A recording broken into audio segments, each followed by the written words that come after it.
Welcome back to this presentation of the Introduction to the Kotlin Programming Language, brought to you by Coding Bootcamps. This is Section 6, Kotlin Nullable Types.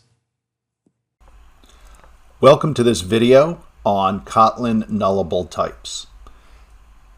All variables are by default non-null in Kotlin. So we can see here that we are declaring a string and the string is not null.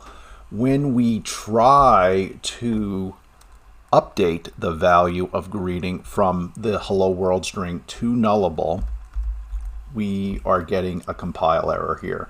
And if we hover over, we can see the error, null cannot be a value of a non-null string.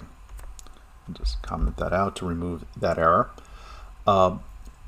However, though, we can declare nullable variables by appending a question mark in the declaration. So we can see here, same steps as earlier. However, though, we have the var nullable greeting declared as a string, but we're adding the question mark. And then we can see here the variable is nullable. And then we can see here again, we have another nullable variable here.